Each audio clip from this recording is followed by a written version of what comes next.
Let's try out one of the most surprising restaurants in Disney Springs. I hope you're hungry, because I really am. We are here in Disney Springs for a full review of a surprising Disney Springs favorite. This is Jaleo by Jose Andres, and it is a tapas-style Spanish restaurant that is well known for some pretty tasting cuisine. Dining in Disney Springs can offer the Disney magic without having to shell out the price for a park ticket. So we're headed to a Disney Springs restaurant that you might not have heard of before. Now, Jose Andres is a chef, and he actually has been voted Time Magazine's 100 Most Influential People twice in 2012 and 2018. He's also been named Humanitarian of the Year by the James Beard Foundation, and in 2019 was even nominated for the Nobel Peace Prize for disaster relief work through the nonprofit he founded in 2010, World Central Kitchen. Jaleo specifically offers traditional and contemporary Spanish cuisine through tapas, paellas, and sangrias as some of the specialties.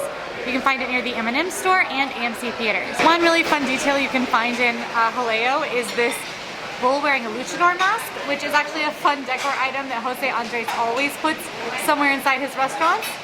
Luchadors being those fun, sparkly, dramatic wrestlers.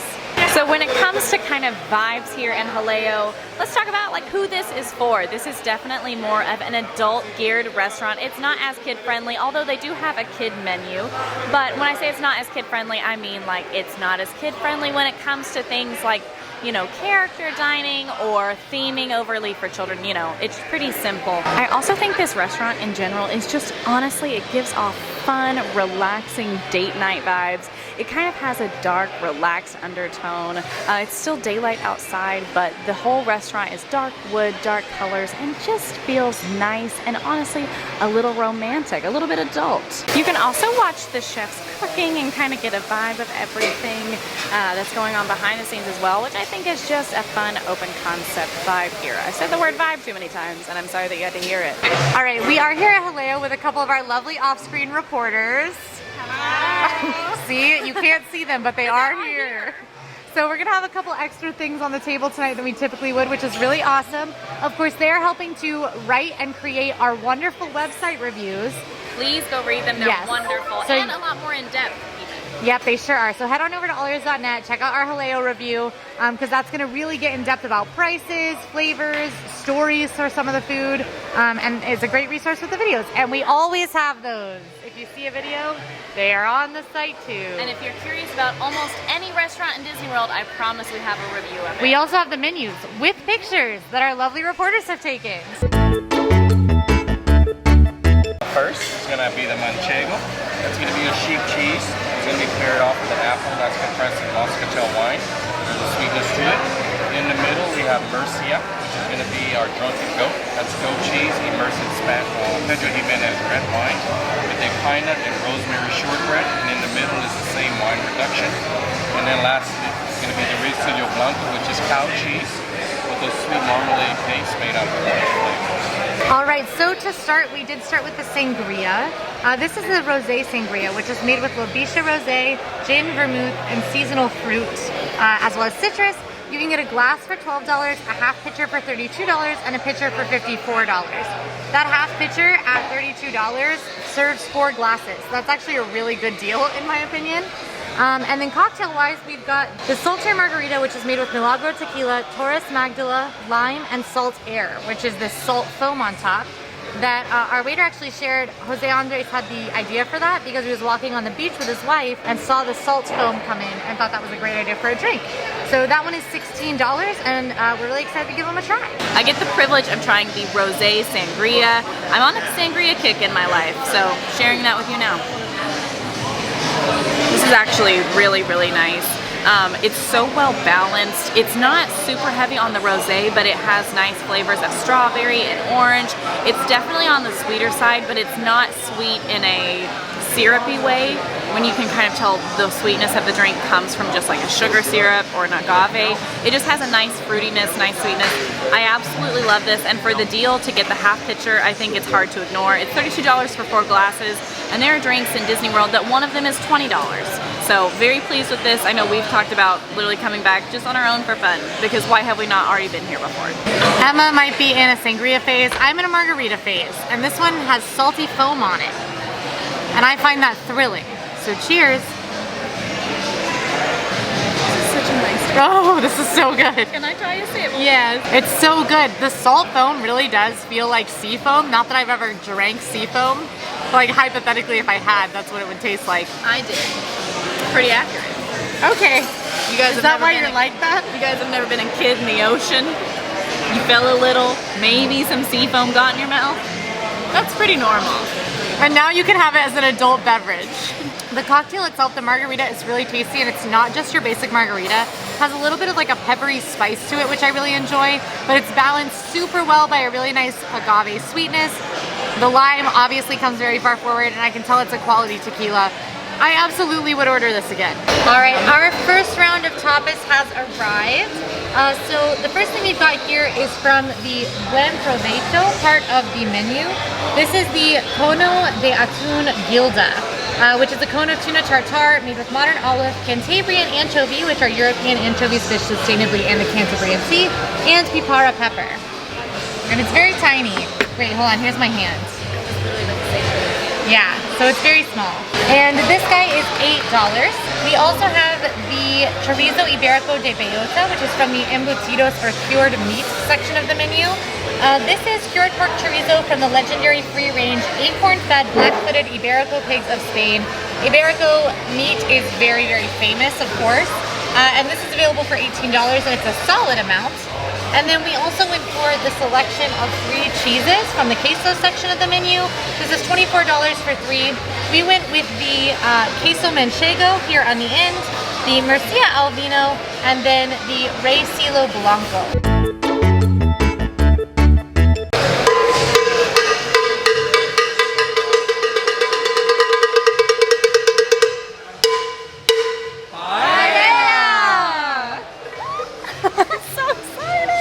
Vegetables, we got green beans, and carrots, and cauliflower, and then we have our chicken. Okay, let's dig in. One of the things that Jaleo considers a specialty is their giant paellas. And it comes out with a lot of pop and circumstance where they ring a bell, everybody shouts paella, and this huge pan is brought to your table. Emma, can you be scale, please? That's Emma. So, you know, it's a pretty big pan of paella. It does take 45 minutes to prepare, so as soon as we sat down, we went ahead and ordered ours so that it would come out pretty soon. It smells and looks amazing. I've already had a bite, and it is. There are several different options. This one specifically is the Arroz con Pollo y Verduras, which is a paella of chicken, vegetables, and mushrooms, and it is $140. Okay, I get to try the tiny little baby tuna tartare cone. I am gonna take a small bite, so that way if it's really good, we can all share. So, cheers! I have to be honest with you, I adore tuna tartare. I think this is quality-wise incredible. Obviously, it's a little hard to share. It is $8 for the tiniest bite I've ever taken in my life. The fish is such high quality, it's almost melting in my mouth. The cone itself reminds me a little bit of a spring roll texture, very crispy but easily kind of pulls apart. The acidity is the main flavor I'm getting in it, but it's absolutely wonderful, melts in your mouth. I mean, it's so good. I can't justify the price, and I can't justify the size unless you all get one, but it is incredibly nice.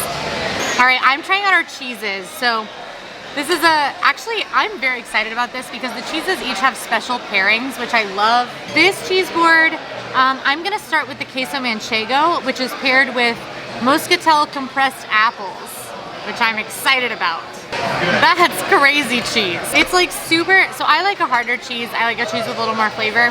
I would not call this like a sharp cheese, but it does have a big burst of flavor in your mouth. It's almost as if a more mild cheese had the aggressive burst of flavor of like the oldest aged sharp cheddar ever. On top of that, it's paired with the apple, which creates this like fruity, bitter kind of thing that is 100% doing the thing that happens when Remy puts the strawberry and the cheese in his mouth at the same time. That's what's happening to me. Next, I'm going to try the Murcia al vino, which is a drunken goat, semi-soft goat cheese, immersed in red wine and paired with honey, rosemary, and pine nut shortbread, and a wine reduction. It's not soft texturally, but it's soft flavor-wise. It's got like a nice like melt in your mouth kind of vibe to it. The cheese itself is a little fruity because of that wine situation. Paired with the shortbread and the wine reduction is like a luxurious bite. So I'm actually a big fan of that, and that's not typically the kind of cheese I like. So kind of surprising there. And then our last one is going to be the Rey Silo Blanco. This is a cow's milk cheese that is intensely flavored and has Florida honeycomb and apricot marmalade with it. Ooh. It's so melty that it's getting stuck in my teeth. Like it's like a cheese sauce almost, but it's a hard cheese. Like it crumbled when I cut it and then melted in my mouth. Emma immediately went to cut a slice. I mean, that's a good description. The cheese itself, very milky. Like, you know when a cheese has, like it tastes like, obviously all cheese tastes like dairy, but it tastes like dairy. Tastes like it came straight out of the cow. And then the apricot marmalade is super sweet, so it helps cut the richness of the cheese. Every single cheese on here is amazing. And reminds me of a brie. It's kind of like a brie, but it crumbles when you cut it. Yeah, it's really interesting. This is a very confusing cheese. Overall, killer cheese selection, and I wish we would have gotten 5, frankly. Some of the best cheese I've had in Disney World. Okay, chorizo. The first thing I'm noticing is I think a really nice depth, almost smoky flavor. Overall, this is so delicious. We have devoured the plate between the 4 of us. It is fairly smoky. There's like a nice red pepper flavor, but not a heat, just more of a spice. I kind of consider it a little bit oily. Quincy says buttery. I think both are applicable. And I think it's just a nice kind of savory option to balance out the cheeses that we had. Very pleased. Oh, the paella is so good. First of all, it's the biggest rice dish I've ever seen in my entire life. It's got a ton of chicken and vegetables in it, mushroom, green beans, and all sorts of stuff. We went for one of the more basic paellas because I think if you have less familiar palates, that's what you would go for. They also have seafood. They have one with rabbit in it. So much more traditional paellas are available as well. They have a vegetable only. Ours was $140. They all range from above $130 to around $200. So it's rather expensive, but it's a sea of rice. We were literally talking about bringing 8 people back here to share one paella, and then you're looking at under $20 a person to have a serving of paella. It's delicious, it's traditionally made, it's brought to your table with pomp and circumstance, and tons of flavor. Our only concern is that like the vegetables within the paella are a little bland. I know what you're thinking. You're thinking, you guys just ate all that paella. You must be done. I'm starving. You're wrong. All right, we have a chicken now. His name is Geraldine. Geraldine Ronaldo Francois. Really nice. That is a really nice name for a chicken. Thank you, Geraldine Ronaldo Francois. All right, so we have on our next course of tapas the Andivias con queso de cabra y naranja, which are indies with goat cheese, oranges, and almonds. The coca de escalivada con boquerones, which is Jasper roasted red bell pepper, eggplant, and onion with boquerones. Boquerones are unsalted anchovies. They're the same fish. And then Jasper roasted means roasted on an enclosed charcoal oven, which kind of creates a charcoal grill / barbecue combo.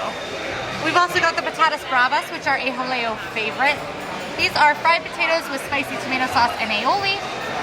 Then for our fish, we went with the mejillones a la brasa con mojo verde, which are mussels in a green sauce that look absolutely amazing and come in this little pot. And then we also, upon recommendation of the server, got Gurf, who comes with several chicken croquettes or croquetas de pollo on him. Okay, I'm gonna try a handful of things and then I'll give Quincy her turn too. I'm probably gonna claim chicken croqueta. This is one that our server recommended. He said it's one of their most popular dishes. Cheers. So we actually have all torn apart this dish already. This is so incredible. It's almost like a chicken pot pie. Like that is the flavors. It's melty cheese, chicken, there's some onions in here, and then a really nice crisp outside. This is delectable. It just feels almost like comfort food, and in a place where there's a lot of adventurous eats that maybe you've not tried before, this is really flavorful and safe and comforting. There is actually a seafood version of this as well, with potatoes and cod. He said that our waiter Aaron said it's his favorite. Aaron? Eric. Prince Eric. It's been too long. Our waiter Eric said that he prefers the seafood one, so definitely next time I'm here I'm gonna try it, but this was absolutely incredible. Okay, next up I'm gonna try the endives.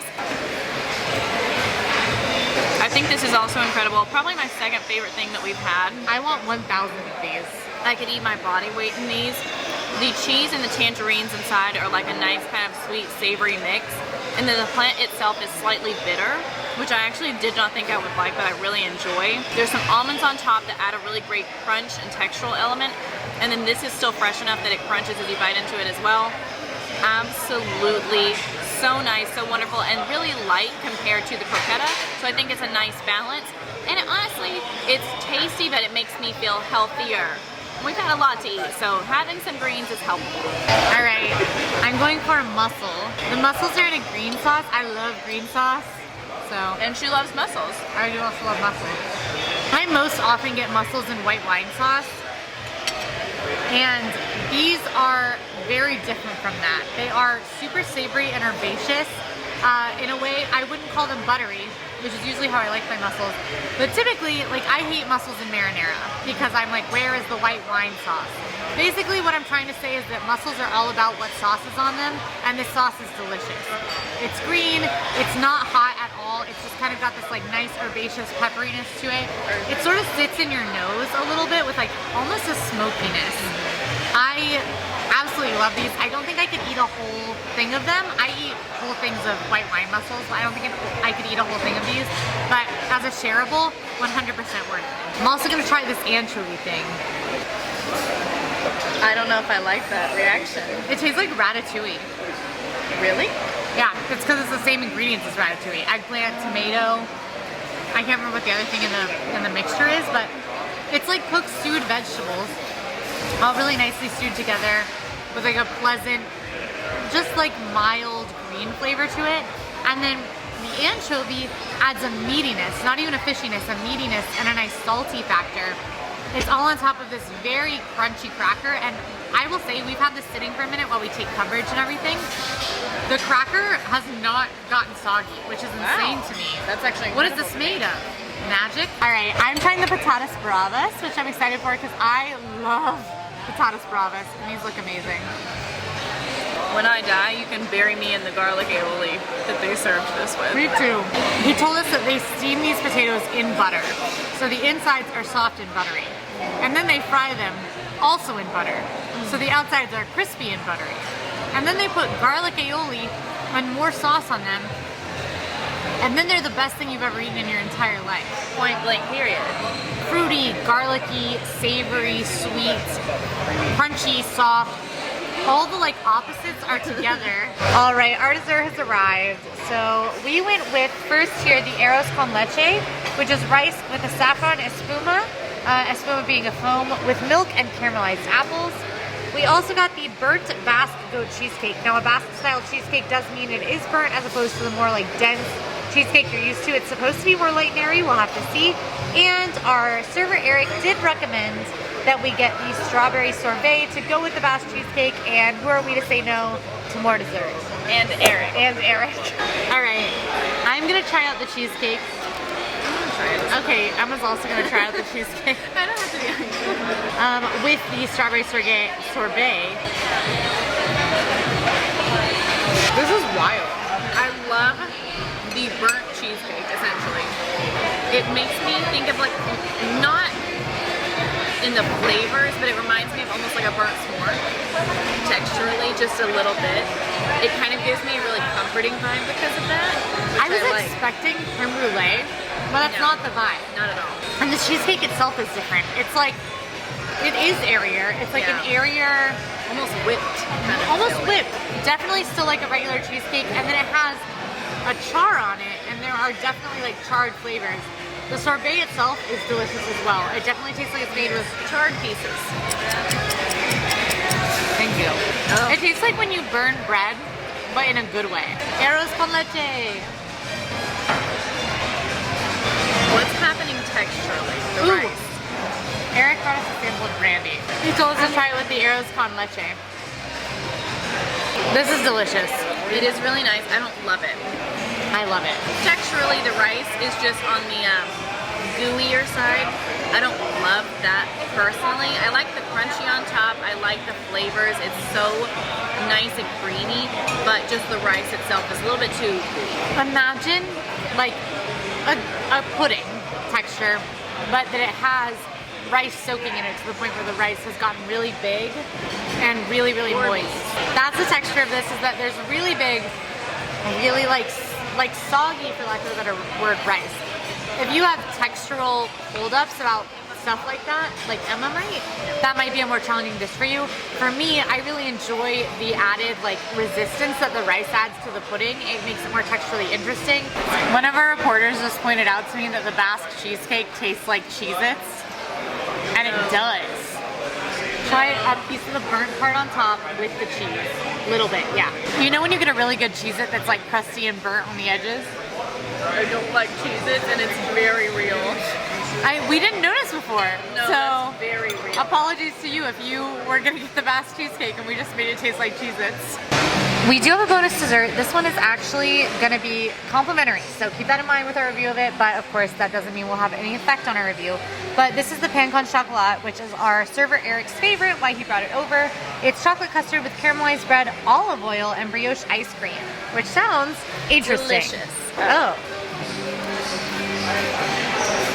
Smooth and like silky the way it like goes across your tongue. And then it's chocolatey, but not in an overwhelmingly rich way. And all of the richness of the chocolate matches up with the like exact same richness of the brioche ice cream, which does taste like a sweet vanilla ice cream, but bready. And on top of that, there's this crunchy, sugary, caramelized piece that has salt on it. There are big flakes of salt all across this, as well as olive oil, which adds like a savory balance. Yeah, a nice depth, I think, even. I like how heavy the olive oil is with the lightness of the mousse too. I think it's just a nice juxtaposition. Chocolate is not my chosen dessert. I'm much more of a fruity dessert person. I love this despite not being big on chocolate, and if you're a chocolate person, I think you have to get this. I love the ice cream. And I'd like to stress, the reason our server brought it is because it was his personal favorite. Yeah. We just had so many, he wanted to make sure that we got to try it. All right, we finished a Jaleo Delicious. by Jose Andres. Yes. That was really fun. I really enjoyed this experience. This is one we were both excited to do, but really Yes. didn't have many expectations. And I know for a fact I'll be back here personally. I do as well. I think my big complaint with this is it is pricey. Yeah. If you've ever been to a tapas restaurant, what tapas typically means, especially in the States, is paying a lot of money for a very, very small amount of food. And that's definitely true here at Jaleo. And obviously you can also spend a lot of money for a lot of food, like the paella, but it was a pricier meal for a lot of very, very small plates. I think for me, if I'm coming out with a big group of friends, that's really awesome, because it's the kind of thing that you can split comfortably. Everybody kind of gets to pick out little small plates they might want to try, as well as trying some bigger things.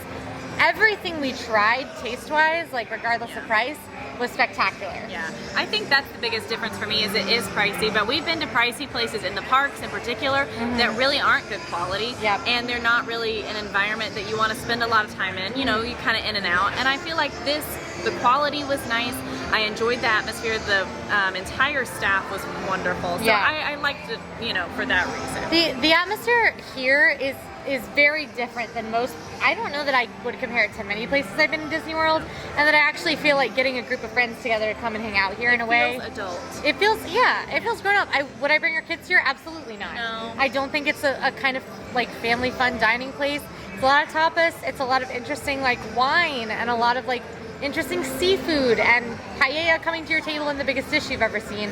Your kid probably isn't going to be that interested, but if you've got time to come out with friends, then I think this maybe is one of the best environments to do that in Disney. Yeah, absolutely. Is that the reality of most Disney trips? Also no. No. So I actually do think Jaleo is one that is catered a little bit more towards specific occasions. But that said, they also have really awesome deals. They have sangria hours. So if you do have a moment to step into Disney Springs, have a little bit of grown-up time, I think Jaleo is going to be a place you're going to want to check out. If you guys like this video, go ahead and like and subscribe. And now go watch our review of the newest restaurant in Disney World, Shiki Sai Sushi Izakaya in Epcot. We'll see you there.